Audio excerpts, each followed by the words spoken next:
Welcome to the OMA podcast, where small business owners thrive by mastering the art of managing relationships. As an entrepreneur, you know that relationships are the lifeblood of any successful business. We'll help you unlock your full potential with powerful tools and strategies to lead your team through the unique challenges that all small business owners face. Are you ready for growth and success? Let's dive in. Welcome back, friends. It's Maria Landers, and I'm here with your last podcast on the series of culture. Today, we're going to cover the topic of how to change or shift your culture within your business. So we've talked a lot about how to determine our culture and what a culture really is and communicating that. So let's say you've done the hard work, which I hope you actually have, of sitting down, put pen to paper, and really think about, do I understand what I'm trying to accomplish so that I can communicate it with others? Let's say you've done all that work and you start realizing, I might have some holes in the bucket. I have some areas that I probably need to work on and clean up and shift or change for the better. So let's talk about maybe you have a leadership misalignment, meaning you have a great leader, but they don't know exactly what you're trying to accomplish. You might have an office manager who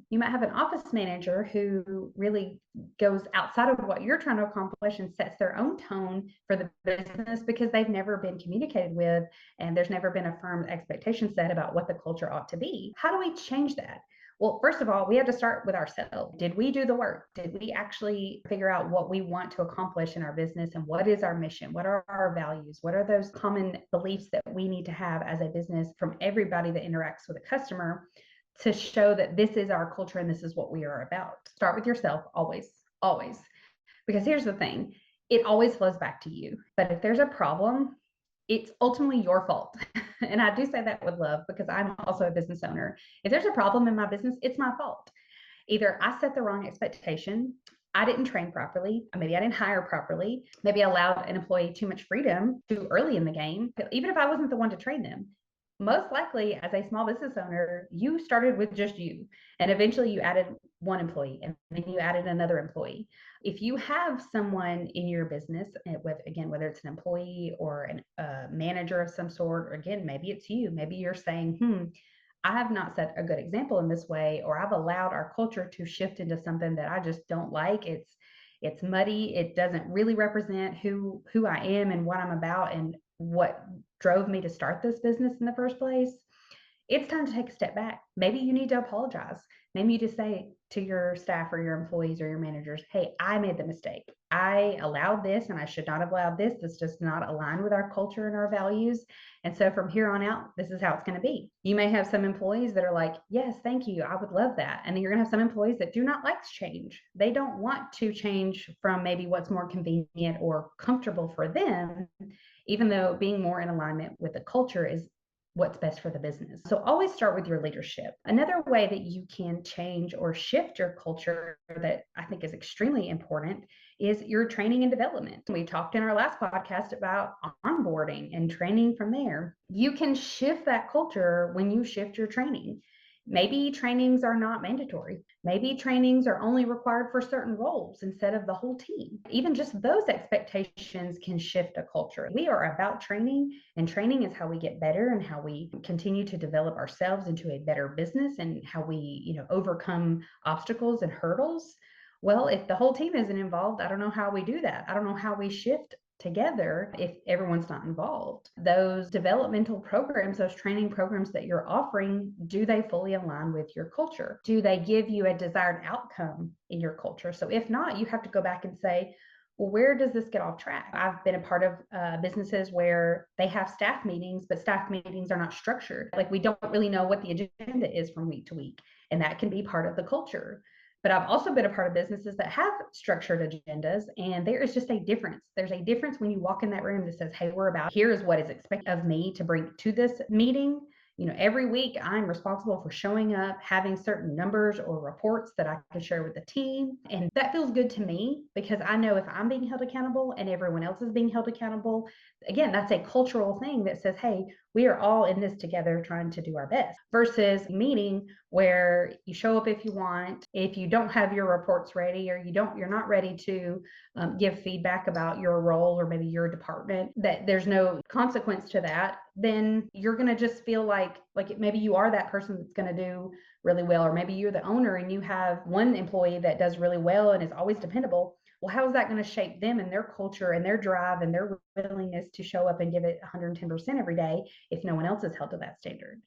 So that ongoing training and development is going to, again, shape your culture in that way. So you have full autonomy to make that change as the business owner. Some business owners really do also give I give my office manager quite a bit of autonomy, but she understands my culture. We have conversations ongoingly about how we are showing up. I trained her to say, here's how I would handle this, or here's how I would want it handled, to the point now where I know when she handles the situation, she's going to handle it the way I think is best for our culture. But you have to develop that person. You have to train them.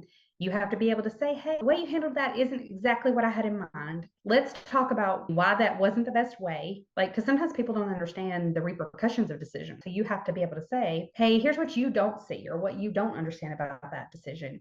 But here's what, done the proper way, here's what we can expect to happen. So ongoing training, ongoing development that really fits inside the culture that you already have a vision for is going to help shift it back to what you wanted it to be. And lastly, measuring and monitoring your progress. So implementing key performance indicators or different metrics that help you assess those cultural changes. Maybe you have customer feedback. So if that customer feedback is poor, but we're seeing it go in the right direction and seeing higher and higher metrics, then that can be one way that we know, hey, we can see some indication that our culture is shifting because maybe we don't get the same complaints in the same areas anymore.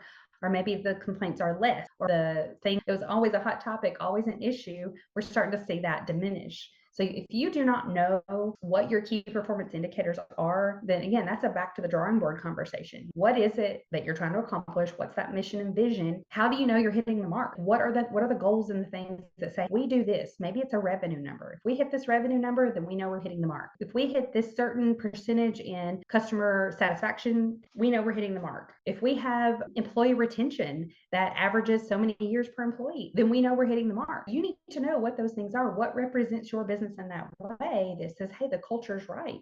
Because once you know what hitting the mark looks like, well, then you're certainly going to be aware of what not hitting the mark looks like. If feedback is poor, well, we've got some work to do. And that is going to shape how you go about it. Is it training? Is it maybe we have to let somebody go?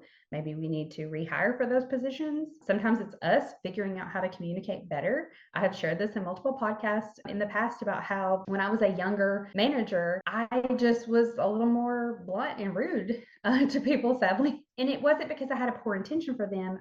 In my mind, it was business. And I had to really learn that communicating something that isn't so fun for people, like, hey, you didn't do that right, maybe that's not the best way to go about it. Now I can say, hey, can we talk about this? Can we talk about how, even though I see where you thought this would be the best way, maybe you've got some more experience under your belt than this person and they don't understand. Ooh, if I make that decision, there's actually something down the line that they don't see, that they've never ran into before. So there's a nicer way to go about this, to shift the culture, to have hard conversations. For now, just understand that if you don't have some way to measure and monitor your progress, you might end up spinning your wheels and becoming even more frustrated as you grow in this desire to have a positive culture and to see your business come to fruition with that culture. So I hope that these questions and these conversations that we've had through this podcast series has been really helpful for you. Please be sure to join us on January the 5th at 8 a.m. Central. There is registration on our website, which is omaadvisors.com. We are going to dive into this concept of culture even more, and I look forward to see you then. Thank you for joining us on this episode of the OMA podcast. We hope you gained valuable insights and inspiration to excel in your business relationships. If you enjoyed today's episode, don't forget to subscribe and leave a review. Your feedback means the world to us and helps us reach more entrepreneurs like yourself. For additional resources and to stay connected with our thriving community, visit our website at www.omaadvisors.com. Until next time, keep building those meaningful connections, and remember, your success starts with the nurturing of the right relationships.